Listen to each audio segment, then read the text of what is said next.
Welcome to our deep dive into the age of dinosaurs. We've got one giant supercontinent, creatures as tall as skyscrapers, and flying reptiles soaring overhead. You might think of dinosaurs as these solitary giants against a static background, Right. but their story is anything but still. It's a story of incredible change, both for the dinosaurs themselves and for the planet they inhabited. Okay, so let's unpack this, starting with a mind-blowing fact. By the time the first dinosaurs emerged, Yeah. Earth was already over 250 million years old.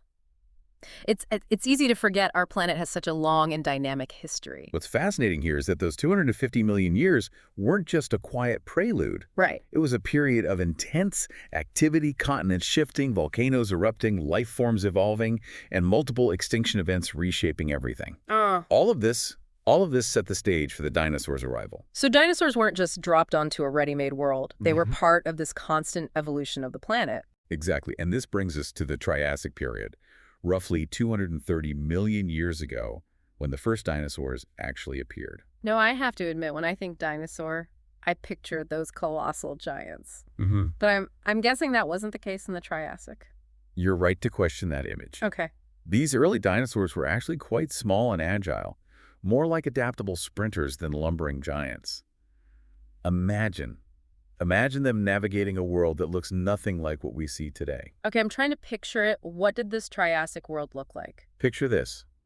All the Earth's land masses were merged into one massive supercontinent called Pangaea.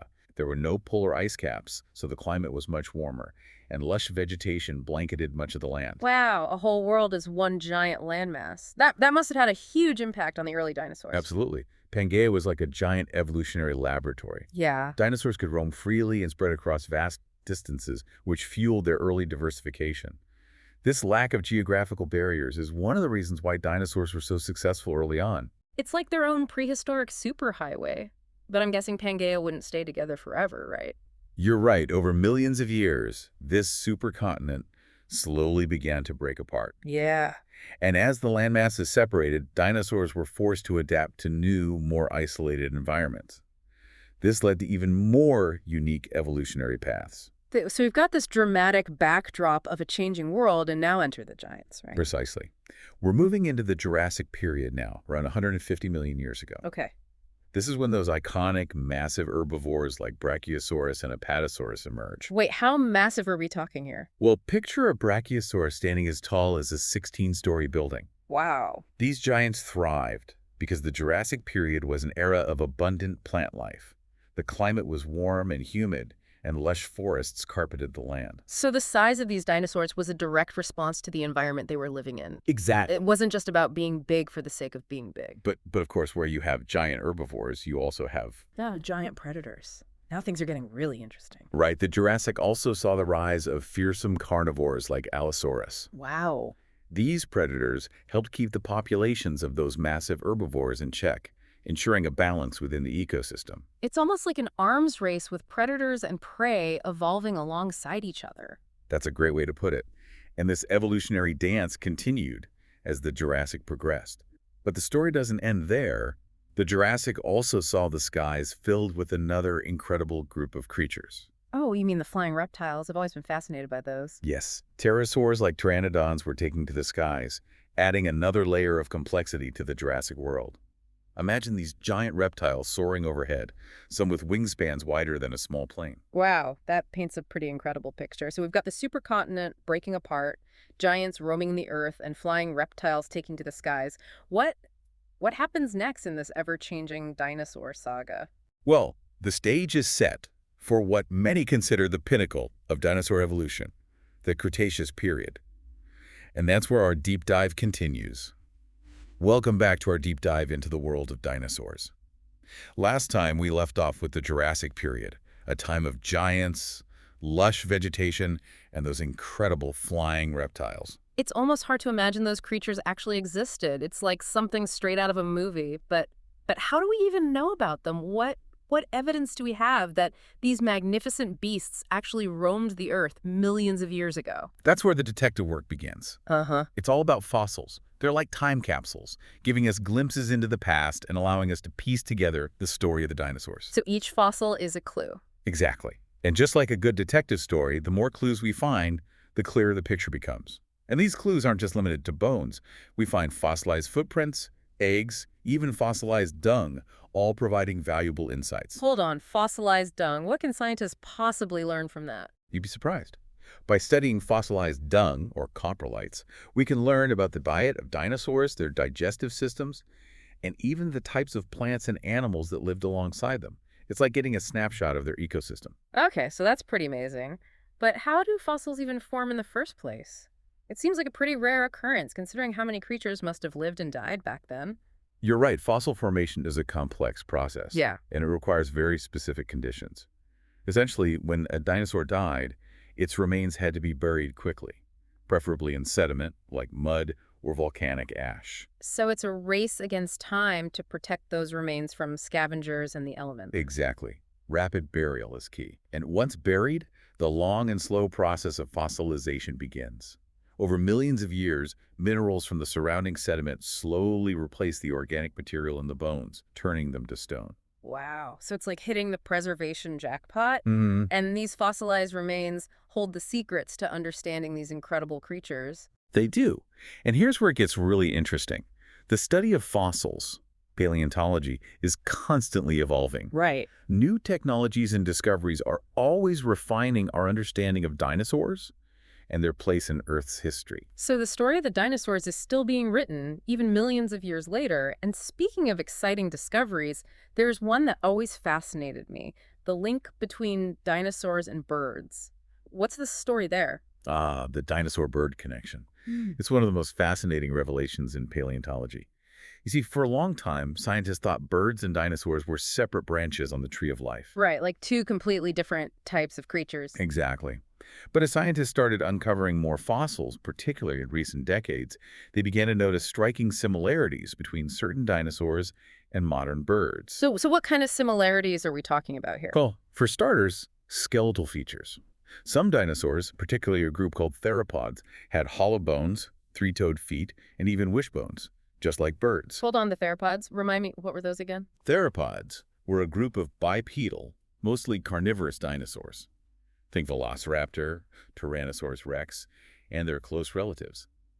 These dinosaurs were the closest relatives to birds. Okay, so we're talking about some pretty fierce-looking creatures here, but you said there were more similarities than just bones. Yes, one of the most compelling pieces of evidence came with the discovery of feathers. Wait, feathers? You mean some dinosaurs actually had feathers? It might sound unbelievable, but yes.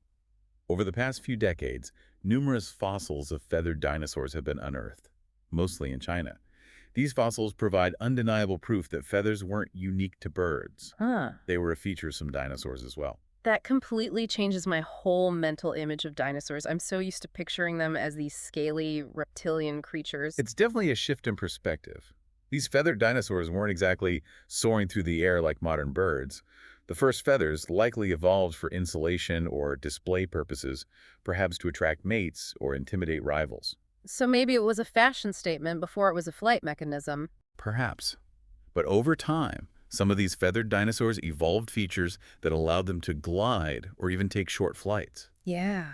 Imagine those early attempts at flight, a far cry from the graceful soaring of a hawk or the powerful wing beats of an eagle. It's incredible to think that those early gliding dinosaurs were the ancestors of all the birds we see today. Every robin, every sparrow, every majestic eagle carries a bit of dinosaur DNA within them. Exactly. And this evolutionary link between dinosaurs and birds reveals something profound about extinction. It's not always a full stop. It can be a comma, a transition to something new. So the dinosaurs, or at least their lineage, never truly vanished. They transformed, adapted, and continue to thrive in a different form. Precisely. Their story is a powerful reminder that life is constantly evolving, adapting, and finding new ways to flourish, even in the face of adversity. But as we know, not all dinosaurs made it through those periods of change. That's right. The story of the dinosaurs ultimately ends with their extinction. What can we learn from their demise? And what does it mean for us here in the present day? Those are some big questions, and they're exactly what we'll explore in the final part of our deep dive. Stay tuned. Welcome back to our deep dive into the age of dinosaurs. We've uncovered their incredible evolution, their surprising connection to birds, and we've even dug into the fascinating world of fossils. We've journeyed through millions of years, exploring a world vastly different from our own. But now Now let's bring it all home. What can we, as humans living in the 21st century, learn from these magnificent creatures that ruled the Earth for so long? It's a question that goes beyond just a simple fascination with dinosaurs. Right. It's about understanding our own place in the grand scheme of things. Exactly. The dinosaur story is a powerful reminder that change is a constant in the history of life. They rose to dominance during a time of massive geological and environmental upheaval. They adapted and thrived in a world that was constantly shifting. But ultimately, they couldn't adapt to that cataclysmic asteroid impact. It, Yeah. it, it makes you realize that even the most successful species can be vulnerable to forces beyond their control. And that brings us to a critical point. Just like the dinosaurs, we humans are living in a time of unprecedented change. Yeah. Our planet is warming, ecosystems are shifting, and species are disappearing at an alarming rate. It's almost like we're facing our own version of the asteroid, only this time we're the ones creating it. That's a powerful analogy, and it underscores the urgency of the situation. We can't afford to ignore the lessons of the dinosaurs. We must learn from their adaptability, their resilience, but also their vulnerability. So what does that look like in a practical sense? How do we apply those lessons to our lives today? Well, for starters, we need to embrace change. The dinosaurs that thrived were the ones that could adapt to new environments and challenges. We, too, must be willing to adapt our behaviors, our technologies, and our way of life to meet the challenges of a changing climate. That sounds like a tall order. But I think we're starting to see that business as usual isn't working anymore. Exactly. We need to be proactive, innovative, and forward-thinking. Right. We need to think like the dinosaurs did, always looking ahead, anticipating change, and finding new ways to thrive. And just as importantly, we need to recognize our own vulnerability. We're not invincible. No. We're part of this intricate web of life, and our actions have consequences. Precisely. The dinosaur's extinction is a potent reminder that even the most dominant species can be wiped out. It highlights the importance of responsible stewardship of our planet. So it's not just about survival, it's about creating a sustainable future for all life on Earth. Exactly. We have the knowledge, the technology, and the capacity to make a difference. We can choose a different path, one that leads to a more sustainable and equitable future for all.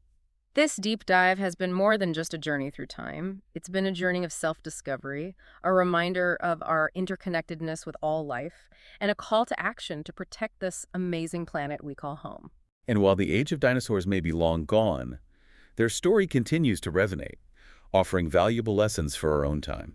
Thanks for joining us on this incredible deep dive. We hope you've gained a newfound appreciation for the age of dinosaurs and for the profound impact they continue to have on our understanding of life on Earth. Keep exploring, keep questioning, and keep learning. The world is full of wonder and discovery, just waiting to be uncovered.